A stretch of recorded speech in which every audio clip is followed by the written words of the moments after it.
ଆପଣମାନଙ୍କୁ ସମସ୍ତଙ୍କୁ ମୋ ହୃଦୟର ଗଭୀରତମ ପ୍ରଦେଶରୁ ନମସ୍କାର ଏବଂ ଧନ୍ୟବାଦ। ପ୍ରିୟ ଦର୍ଶକ ବନ୍ଧୁ, ଆଉ ମୁଁ ଡକ୍ଟର ଆଚାର୍ଯ୍ୟ ବିଜୟ କୁମାର ପଟ୍ଟନାୟକ, ଭାରତ ବାଇବେଲ ସୋସାଇଟିର ଉପସଭାପତି ଏବଂ ଆପଣମାନଙ୍କୁ ଗହଣରେ ଆଜିର ଏହି ସମୟ ପାଇଁ ମୁଁ ପ୍ରଭୁଙ୍କ ଧନ୍ୟବାଦ ଦିଏ। ଏବଂ ଆଜିର ଆମ କଥାବାର୍ତ୍ତା ମଧ୍ୟରେ ଆମମାନେ ଆମ ନିଜର ଅନୁଭୂତିକୁ କିପରି ଐଶ୍ୱରୀୟ କାର୍ଯ୍ୟରେ ରୂପାନ୍ତରିତ କରାଯାଏ ସେ ବିଷୟରେ ସମ୍ୟକ କଥାବାର୍ତ୍ତା ମୁଁ କରିବା ପାଇଁ ଚାହେଁ। ଯଦି ଆମମାନେ ଦେଖିବା ବାଇବଲକୁ, ଆଦି ପୁସ୍ତକ 50 ପର୍ବର 24 ପଦରେ ଲେଖାଯାଏ, ଅନନ୍ତର ଯୋସେଫ ଭାଇମାନଙ୍କୁ କହିଲେ, ମୁଁ ମରୁଅଛି, ମାତ୍ର ପରମେଶ୍ୱର ଅବଶ୍ୟ ତୁମମାନଙ୍କର ତତ୍ତ୍ୱାବଧାନ କରିବେ। ଅନେକ ସମୟରେ ଆମ ଗହଣରେ ଯେତେବେଳେ ପ୍ରଭୁଙ୍କର ଦାସ ଦାସୀମାନେ, ଯୁବା ଯୁବତୀ, ପୁଅ ଝିଅ, ବୃଦ୍ଧ ବୃଦ୍ଧା ଆମେ ପ୍ରଭୁଙ୍କ ନିକଟରେ ସମର୍ପିତ ହୋଇ କାର୍ଯ୍ୟ କରିଥାଉ ଏବଂ ଆମ ଜୀବନର ସାକ୍ଷ୍ୟ, ବିଗତ ଜୀବନର ସାକ୍ଷ୍ୟ ଆମ ଜୀବନରେ ଏକ କାର୍ଯ୍ୟ ଭାବରେ ପରିଣତ କରେ, ଶକ୍ତି ଭାବରେ ପରିଣତ କରେ ଏବଂ ଆସନ୍ତା ଜେନେରେସନକୁ, ଆସନ୍ତା ଲୋକମାନଙ୍କୁ, ପୁଅ ଝିଅମାନଙ୍କୁ ଶକ୍ତି ପ୍ରେରଣା ଦିଏ। ଯୋସେଫ ଏକ ଯୁବା ବନ୍ଧୁ ଥିଲେ। ଯଦି ଆଦି ପୁସ୍ତକ 36-37କୁ ଆମମାନେ ଦେଖିବା, ସେଇଠି ସେ ଛୋଟରୁ ବାସ୍ତବତା ତାଙ୍କ ଜୀବନରେ ତାଙ୍କର ପ୍ରାଧାନ୍ୟତା ଥିଲା। ସତ୍ୟ କହିବା ଏବଂ ସତ୍ୟ ପାଇଁ ଯେତେ ବାଧାବିଘ୍ନ ଆସୁ, ଯେତେ କଷ୍ଟ ଆସୁ, କିନ୍ତୁ ତାଙ୍କ ଜୀବନରେ ଛଳନା ବା କଥାବାର୍ତ୍ତାର ଯେଉଁ ଅଳଙ୍କୃତ କଥାବାର୍ତ୍ତା ତାଙ୍କ ଜୀବନରେ ସେ ପାଇନାହାନ୍ତି। ସେ ବାସ୍ତବତାରେ ସତ୍ୟରେ କଥାବାର୍ତ୍ତା କରୁଥିଲେ। ସେଥିରେ କାହାକୁ ଖରାପ ଲାଗେ, ଅନ୍ୟମାନଙ୍କୁ ଦୁଃଖ ଲାଗେ ଏବଂ ଅନ୍ୟମାନେ ତାଙ୍କର ଶତ୍ରୁ ହୋଇଯାଆନ୍ତି। ଏପରି ଏକ ଯୁବାବନ୍ଧୁ ଯିଏ ଯାକୋବଙ୍କର ପୁତ୍ର ଯୋସେଫ, ଛୋଟବେଳୁ ସେ ସ୍ୱପ୍ନ ଦେଖୁଥିଲେ ଏବଂ ସ୍ୱପ୍ନରେ ଯାହା ଦେଖିଲେ ତାହାକୁ ସେ ସମ୍ପୂର୍ଣ୍ଣ ଭାବେ ତା'ର ଉତ୍ତର କହୁଥିଲେ ଏବଂ ଅନ୍ୟମାନଙ୍କୁ ଜଣାଉଥିଲେ। କୌଣସି ବିଷୟକୁ ସେ ଲୁଚେଇକି ରଖିବା ପାଇଁ ପ୍ରୟାସ ବା ପ୍ରଚେଷ୍ଟା କରିନାହାନ୍ତି। ଏହିପରି ଏକ ଯୁବାବନ୍ଧୁ ଛୋଟ ସମୟରୁ, 17 ବର୍ଷ ବୟସରୁ ଯେତେବେଳେ ବାପା ମାଆଙ୍କ କୋଳରୁ ବଢ଼ିବାକୁ ଲାଗିଲେ, ଆଉ ସେ ସ୍ୱପ୍ନ ଦେଖିଲେ ଯେ ତାଙ୍କର ଭାଇ ନଡ଼ା, ଯେଉଁ ଧାନ କଟା ହୁଏ ତା'ର ଯେଉଁ ପୁଆଳ ନଡ଼ା, ଆଉ ସେପରି ନଡ଼ା ଗୁଡ଼ାକ ତାଙ୍କ ନଡ଼ା ଛିଡ଼ା ହେଇଛି ଏବଂ ସମସ୍ତ ଭାଇମାନଙ୍କର ସେଇ ନଡ଼ା ବିଡ଼ା ସେ ତାଙ୍କ ଆଡ଼କୁ ନତମସ୍ତକ କରୁଅଛି। ସେ ଭାଇମାନଙ୍କୁ କହିଲେ, ଭାଇମାନେ ଖୁସିରେ, ହୃଦୟର ଗଭୀରତମ ପ୍ରଦେଶରୁ ଆନନ୍ଦରେ ସେ କହୁଛନ୍ତି, ଏଇ ସ୍ୱପ୍ନ ଭାଇମାନେ ମୁଁ ଦେଖିଲି। ଏବଂ ସେଇଥିରୁ ଭାଇମାନେ ତାଙ୍କୁ ଅହଙ୍କାର ହେବାକୁ ଲାଗିଲେ। ଭାଇମାନେ ତାଙ୍କ ବିରୁଦ୍ଧରେ ସ୍ୱର ଉଚ୍ଚୋଳନ କଲେ ଏବଂ ସେମାନେ ଭାବିଲେ, ଇଏ ଆମର ଶତ୍ରୁ, ମୋ ଭାଇ ହୋଇପାରେ, କିନ୍ତୁ ସେ ଯେତେବେଳେ ନିଜକୁ ବଡ଼ କରିବାକୁ ଚାହୁଁଛି, ଯୋସେଫ ନିଜକୁ ନିଜେ କେବେ ବି ବଡ଼ ହେବା ପାଇଁ ଚାହିଁନାହାନ୍ତି। ସେ ସବୁବେଳେ ଛୋଟ ହେବା ପାଇଁ ଚାହାନ୍ତି। ମାଥ୍ୟୁ 5ରେ ଲେଖାଯାଏ, ଯେଉଁମାନେ ନିଜକୁ ପ୍ରଭୁଙ୍କ ନିକଟରେ ଭରସା ରଖନ୍ତି, ଭୟ ରଖନ୍ତି, ସେମାନଙ୍କୁ ପ୍ରଭୁ ଆଗକୁ ନେଇଯାଆନ୍ତି, ବଡ଼ କରନ୍ତି। ତ ଏଇ ଏକ ପ୍ରଭୁ ବିଷୟକ ଭୟ ଯାକୋବଙ୍କ ଜୀବନରେ ଏକ ପ୍ରେରଣା ବା ଦିଗ୍ଦର୍ଶନ ଦେଉଥିଲା ଏବଂ ସେଥିପାଇଁ ସେ ସବୁବେଳେ ପ୍ରଭୁଙ୍କୁ ଭୟ କରୁଥିଲେ ଏବଂ ଲୋକମାନଙ୍କୁ ଭୟ କରୁନଥିଲେ, ଭାଇମାନଙ୍କୁ ଭୟ କରୁନଥିଲେ, ସମ୍ମାନ ଦେଉଥିଲେ, ସେବା କରୁଥିଲେ, କିନ୍ତୁ ଭୟ କରୁନଥିଲେ। ବାପା ମାଆଙ୍କ ସେବା, ସମ୍ମାନ ଏବଂ ଯାହା ଦେଖିଲେ ତାହାକୁ ସେ ଖୋଲିକିରି କହିଲେ। ଅନେକ ସମୟ ଆମେ ଦେଖୁ ପ୍ରଭୁ ଆମମାନଙ୍କୁ ଆଜ୍ଞା ଦିଅନ୍ତି, ଜୁନସକୁ ଗୋଟିଏ ଜାଗାକୁ ଯିବାକୁ କହିଲେ ସେ ଅନ୍ୟ ଜାଗାକୁ ଯିବା ପାଇଁ ଚେଷ୍ଟା କଲେ। ଆମମାନଙ୍କୁ ପ୍ରଭୁଙ୍କ ପ୍ରେରଣା, ବାପା ମାଆଙ୍କର ଆଜ୍ଞା କିମ୍ବା ବଡ଼ମାନଙ୍କର ସନ୍ଦେଶ ଥାଏ କି ତୁମେ ଏହା କର, ଏହିପରି କରିଲେ ତୁମ ଜୀବନରେ ତୁମେ ସଫଳତା ହେବ। କିନ୍ତୁ ଆମମାନେ ସେହି ବିଷୟକୁ ଗୁପ୍ତ ଭାବରେ ରଖି ନିଜ ବୁଦ୍ଧିରେ, ନିଜ ଜ୍ଞାନରେ ତାକୁ ବଡ଼ ଛୋଟ କରି ତିଆରି କରି ଆମମାନେ ସେଇ ତାକୁ ଏଡ଼ିଟିଂ କରି ଆମମାନେ ତାକୁ ଅଲଗା ହିସାବରେ ଆମମାନେ ଆଗକୁ କହିଥାଉ। ଏହି ବିଷୟ ଯୋସେଫଙ୍କ ଜୀବନରେ ଆମମାନେ ଦେଖିନଥିଲୁ। ସେ ଯାହା ଦେଖିଲେ ତାହା କହିଲେ। ଆଉ ଗୋଟେ ସ୍ୱପ୍ନ ସେ ଦେଖିଲେ, ସୂର୍ଯ୍ୟ, ଚନ୍ଦ୍ର, ତାରକା ଏମାନେ ସମସ୍ତେ ତାଙ୍କୁ ପ୍ରଣାମ କରୁଅଛନ୍ତି।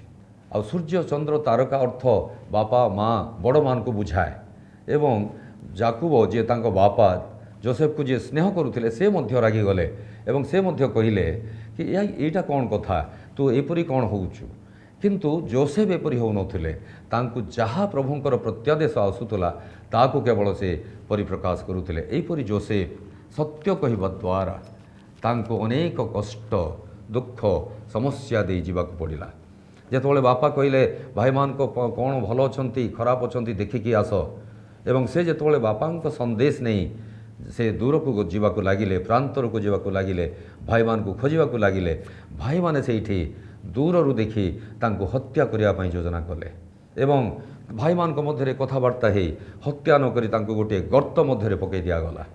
ଗର୍ତ୍ତରୁ ତାଙ୍କୁ ପୁଣି ଇସ୍ମାଇଲୀୟ ଲୋକମାନଙ୍କ ଦ୍ୱାରା ତାଙ୍କୁ ବିକ୍ରି କରିଦିଆଗଲା।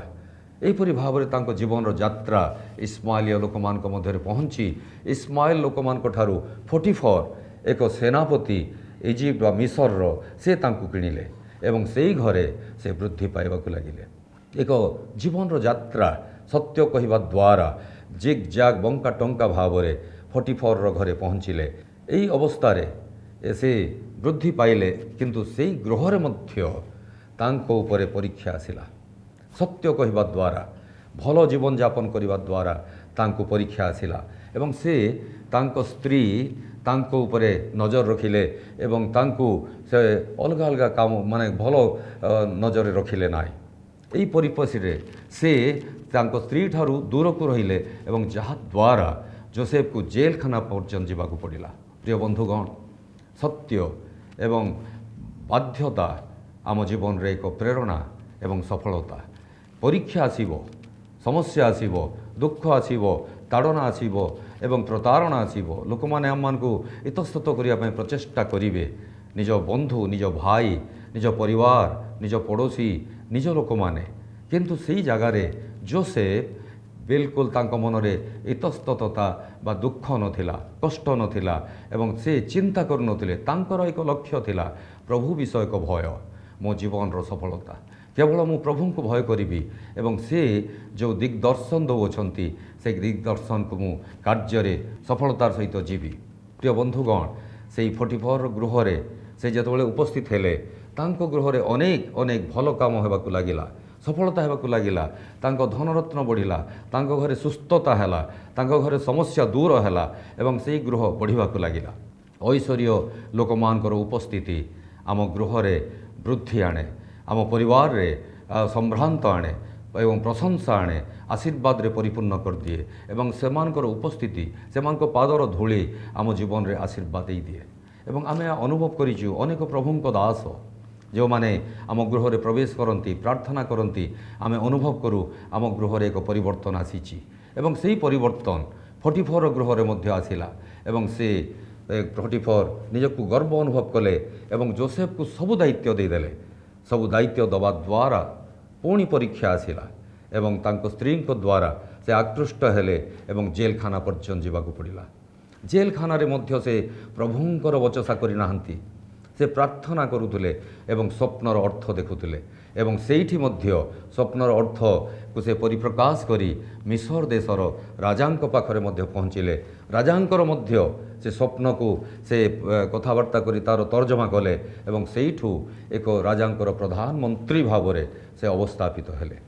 ଏକ ଯାତ୍ରା, ଏକ ଯୁବାଙ୍କର ଯାତ୍ରା। ଆଜିକାଲି ଆମମାନେ ବନ୍ଧୁମାନେ ଆମେ ଦେଖୁଛୁ, ଯୁବାବନ୍ଧୁମାନେ ବିଶେଷ ଭାବରେ ସେମାନେ ଗୃହରେ ରହିବାକୁ ଚାହାନ୍ତି ନାହିଁ। ପ୍ରଭୁ ବିଷୟକ ଭୟର ପରିଧି ମଧ୍ୟରେ ସେମାନଙ୍କୁ ଭଲ ଲାଗେ ନାହିଁ। ସେମାନେ କେବଳ ଗିର୍ଜା ପ୍ରାର୍ଥନା ପ୍ରଭୁଙ୍କ ଉପସ୍ଥିତି ମଧ୍ୟରେ ଆସନ୍ତି, କିନ୍ତୁ ତାଙ୍କ ହୃଦୟ ଅନେକ ଦୂରରେ ଥାଏ। ମୋର ଏକ ସନ୍ଦେଶ ପ୍ରିୟ ବନ୍ଧୁଗଣ ଆପଣମାନଙ୍କ ପାଇଁ, ପ୍ରତ୍ୟେକ ପରିବାରର ବାପା ମାଆମାନଙ୍କ ପାଇଁ, ତାଙ୍କ ପୁଅ ଝିଅ ଯୁବାବନ୍ଧୁମାନଙ୍କ ପାଇଁ ଏକ ଦିଗ୍ଦର୍ଶନ।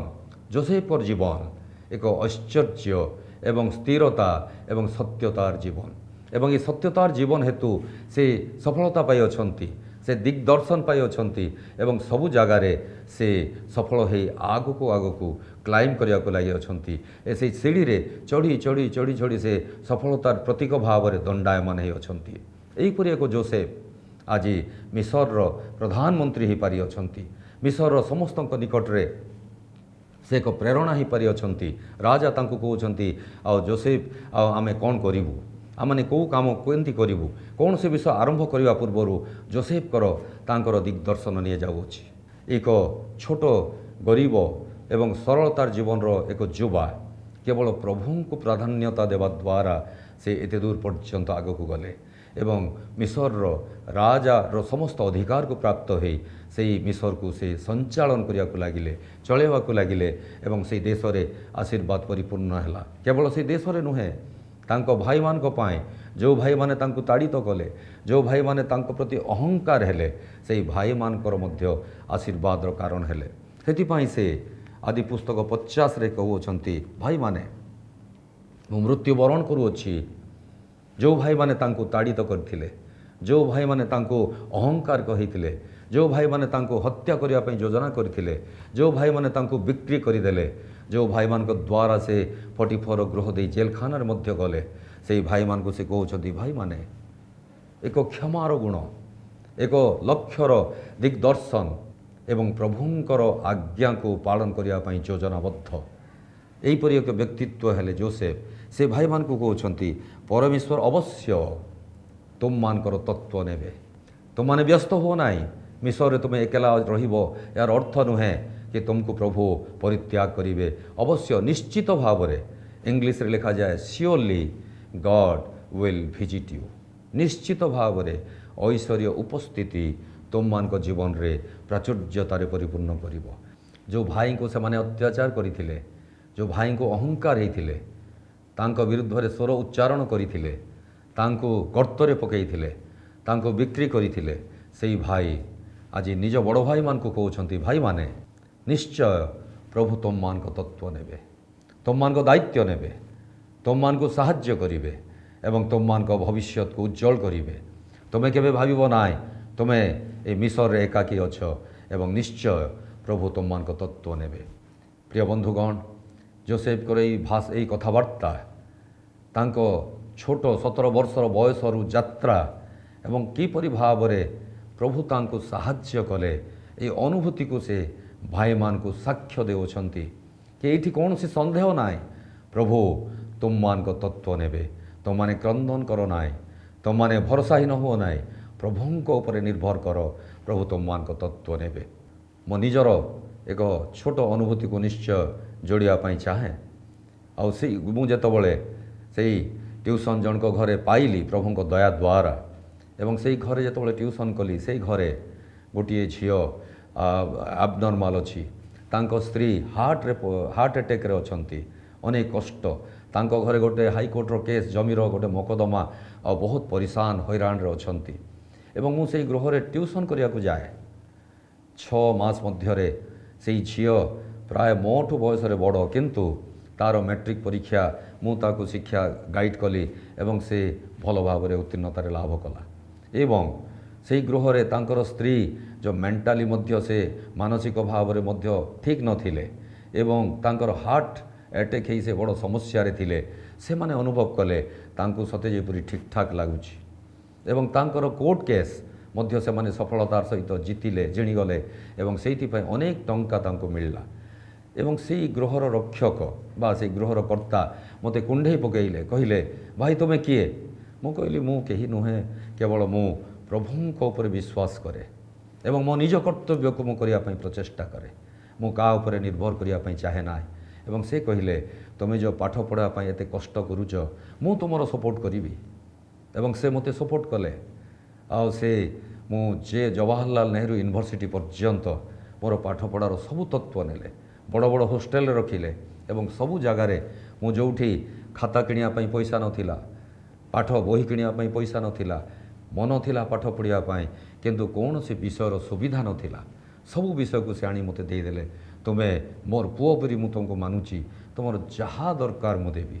ଏବଂ ମୁଁ ଝୁପଡ଼ିରେ ରହିବା ଲୋକ, ମୁଁ ଯେତେବେଳେ ହୋଷ୍ଟେଲର ବଡ଼ ବଡ଼ ହୋଷ୍ଟେଲରେ ରହିଲି, ବହିପତ୍ର ସବୁ ମିଳିଗଲା, ଲେଖାପଢ଼ା କରିଲି, ଆଉ ମୁଁ ତାପରେ ଗୋଲ୍ଡ ମେଡାଲିଷ୍ଟ ଭାବରେ ଡିକ୍ଲେୟାର ହେଲା ମୋର ରିଜଲ୍ଟ। ମୋ କହିବାର ଅର୍ଥ, ଐଶ୍ୱର୍ଯ୍ୟ ଉପସ୍ଥିତିର ବାଧ୍ୟତା ଏବଂ ନିଜ କର୍ତ୍ତବ୍ୟର ନିଷ୍ଠା ଆମ ଜୀବନରେ ଆମମାନଙ୍କୁ ସଫଳତାର ଏକ ପ୍ରତୀକ ଭାବରେ ଦଣ୍ଡାୟମାନ କରିବ। ଏବଂ ଯୋସେଫ ତାଙ୍କ ଜୀବନରେ ପ୍ରଭୁ ସେହି ବିଷୟକୁ ପରିପ୍ରକାଶ କଲେ ଏବଂ ଯୋସେଫଙ୍କ ଜୀବନରେ ଆମେ ଦେଖୁଛୁ ଯୋସେଫ ବାରମ୍ବାର ପ୍ରଭୁଙ୍କୁ ଧନ୍ୟବାଦ ଦେବାକୁ ଚାହୁଁଛନ୍ତି, କହୁଛନ୍ତି, ପ୍ରଭୁ ବିଷୟ ଏକ ଭୟ ମୋ ଜୀବନର ପ୍ରାରମ୍ଭ, ମୋ ଜୀବନର ସଫଳତା, ମୋ ଜୀବନର କର୍ତ୍ତୃତ୍ୱ ଏବଂ ମୋ ଜୀବନର ସାରାଂଶ। ପ୍ରିୟ ବନ୍ଧୁଗଣ, ଏଇ ଐଶ୍ୱର୍ଯ୍ୟ ଉପରେ ନିର୍ଭର କରିବା ଏବଂ ନିଜ କର୍ତ୍ତବ୍ୟକୁ ସତ ଭାବରେ ସତ୍ୟତାର ସହିତ ପରିଚାଳିତ କରିବା ଏବଂ ନିଜ କାର୍ଯ୍ୟକୁ ଆମମାନେ ଯେପରି ପଛାଇବା ନାହିଁ, ଏ ସମସ୍ତ ସିଦ୍ଧାନ୍ତରେ ଯୁବା ବନ୍ଧୁମାନେ ଯଦି ଆମମାନେ ନିଜକୁ ପ୍ରୟାସ କରିବା, ଚେଷ୍ଟା କରିବା, ପ୍ରଚେଷ୍ଟା କରିବା ଏବଂ ଇତସ୍ତତ ନ ହୋଇ ସମୟକୁ ଇତସ୍ତତରେ ଖରାପ ନ କରି ପ୍ରଭୁ ବିଷୟକ ଭୟରେ ଯଦି ଆମମାନେ ଆଗକୁ ଯିବା, ଆମମାନଙ୍କ ଜୀବନରେ ଯଦି ଆମମାନେ ଚାକିରି ପାଇଁ ଯାଇଛୁ, ଚାକିରି ପାଇବେ, ପ୍ରଭୁ ସାହାଯ୍ୟ କରିବେ। ଏ ଯୋସେଫଙ୍କର ଜୀବନ ବିଶେଷ ଭାବରେ ଯୁବା ବନ୍ଧୁମାନଙ୍କର ଜୀବନ ମଧ୍ୟରେ ରୂପାନ୍ତରିତ ହେଉ, ଯେପରି ସେମାନେ ଇତସ୍ତତ ନ ହୋଇ ଐଶ୍ୱର୍ଯ୍ୟ ଭୟରେ ଆଗକୁ ଯିବାକୁ ପ୍ରଚେଷ୍ଟା କରିବେ। ପ୍ରଭୁ ସେମାନଙ୍କ ଜୀବନରେ ସମସ୍ତ ବିଷୟ ସଫଳ କରିବେ। ଆଜି ଆମମାନେ ଯୁବା ବନ୍ଧୁମାନଙ୍କୁ ଦେଖୁ, ସେମାନଙ୍କ ମଧ୍ୟରେ ହତାଶ ଏବଂ ସେମାନେ ଅନେକ କ'ଣ କରିବେ ତାହା ଜାଣିପାରି ନାହାନ୍ତି।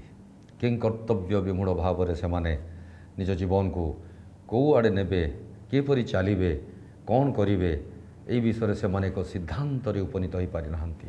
ଆପଣମାନଙ୍କ ଏହି ସନ୍ଦେଶ ପ୍ରଭୁ ବିଷୟକ ଭୟ ଆପଣଙ୍କ ଜୀବନର ସାରାଂଶ ହେଉ ଏବଂ ପ୍ରଭୁ ଆପଣମାନଙ୍କୁ ଅନେକ ଭାବରେ ଆଶୀର୍ବାଦ କରନ୍ତୁ। ଏହି ଯୋସେଫଙ୍କର ଜୀବନ ଆପଣଙ୍କ ଜୀବନରେ ଏକ ଉଦାହରଣ ହେଉ ଏବଂ ଆପଣଙ୍କ ଜୀବନ ସମସ୍ତ ସଫଳତାରେ ଆଗକୁ ଯାଉ, ଏହା ଆମମାନଙ୍କ ପ୍ରାର୍ଥନା ଏବଂ ଆଶୀର୍ବାଦ। ପ୍ରଭୁ ଆମମାନଙ୍କୁ ସମସ୍ତଙ୍କୁ ଅଶେଷ ଭାବରେ ଆଶୀର୍ବାଦ କରନ୍ତୁ। ଜୀବନର ଚଲାପଥେ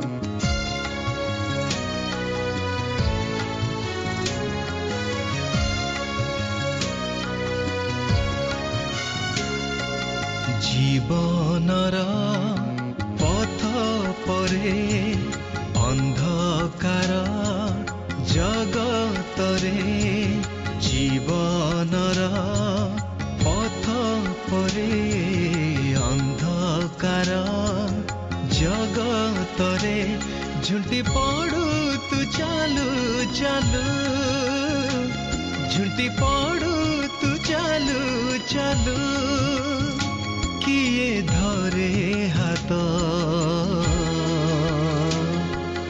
ମନ କାହିଁ ଜାଣୁନା, ମନ କାହିଁ ଜାଣୁନା, ମନ କାହିଁ ଜାଣୁନା, ମନ କାହିଁ ଜାଣୁନା। ଜୀବନର ପଥ ପରେ ଅନ୍ଧକାର ଜଗତରେ, ଜୀବନର ଚଲାପଥେ। ପ୍ରିୟ ଦର୍ଶକ ବନ୍ଧୁ, ଆପଣମାନେ ସମସ୍ତେ ଏହି ଐଶ୍ୱର୍ଯ୍ୟ ପ୍ରୟାସ ଏକ ଯୁବାର ଏବଂ ତାଙ୍କର ପରୀକ୍ଷା ସମସ୍ୟା ଏବଂ ପରୀକ୍ଷା ଉପରେ ମଧ୍ୟ ପ୍ରଭୁଙ୍କୁ ପ୍ରାଧାନ୍ୟତା ଦେବା, ତାଙ୍କ ଜୀବନରେ ଏକ ସାରାଂଶ କିପରି ସଫଳତାରେ ଦଣ୍ଡାୟମାନ ହେଲା ଆମେ ଜାଣିପାରୁଛୁ। ପ୍ରଭୁ ଆପଣମାନଙ୍କୁ ଅନେକ ଭାବରେ ଆଶୀର୍ବାଦ କରନ୍ତୁ। ଏହି ଟିଭି ସ୍କ୍ରିନ୍ ଉପର ନମ୍ବର ଦ୍ୱାରା ଆପଣମାନେ ନିଶ୍ଚୟ ଆମମାନଙ୍କ ସହିତ ଯୋଗାଯୋଗ କରିବେ। ଆମମାନଙ୍କ ଭାଇ ଭଉଣୀମାନେ, ବନ୍ଧୁମାନେ ଆପଣଙ୍କ ସହିତ କଥାବାର୍ତ୍ତା କରି ଆପଣମାନଙ୍କ ମନରେ ଯେଉଁ ସନ୍ଦେହ କିମ୍ବା ଜାଣିବାର ଇଚ୍ଛା ଅଛି ତାକୁ ସମ୍ପୂର୍ଣ୍ଣ କରିବେ। ପ୍ରଭୁ ଆପଣମାନଙ୍କୁ ଅନେକ ଭାବରେ ଆଶୀର୍ବାଦ କରନ୍ତୁ। ପ୍ରାର୍ଥନା କରିବା। ପ୍ରେମମୟ ପ୍ରଭୁ ଯୀଶୁ, ଧନ୍ୟବାଦ କରୁଛୁ ପ୍ରଭୁ, ତୁମେ ଆଶ୍ଚର୍ଯ୍ୟ ପରମେଶ୍ୱର। ଏକ ଯୁବା ଯୋସେଫ ସତ୍ୟ ଏବଂ ସତ୍ୟର ପ୍ରୟାସରେ ଶେଷ ନିଶ୍ୱାସ ପର୍ଯ୍ୟନ୍ତ ଲାଗିଲେ, ତୁମେ ତାଙ୍କୁ ସଫଳ କଲ। ଆଜି ଅନେକ ଯୁବା ବନ୍ଧୁମାନଙ୍କୁ ତୁମ ନିକଟ ଅର୍ପଣ କରୁଛୁ। ସେମାନଙ୍କ ଜୀବନରେ ତୁମେ କର୍ତ୍ତୃତ୍ୱ କର, ସେମାନଙ୍କ ନୈରାଶ୍ୟତା ସମସ୍ତ ବିଷୟକୁ ତୁମେ ରୂପାନ୍ତରିତ କରି ସଫଳତାରେ ଦଣ୍ଡାୟମାନ କର। ପ୍ରଭୁ ଯୀଶୁ ଖ୍ରୀଷ୍ଟଙ୍କ ନାମରେ ଆମମାନେ ପ୍ରାର୍ଥନା ମାଗୁଅଛୁ, ଆମେନ୍।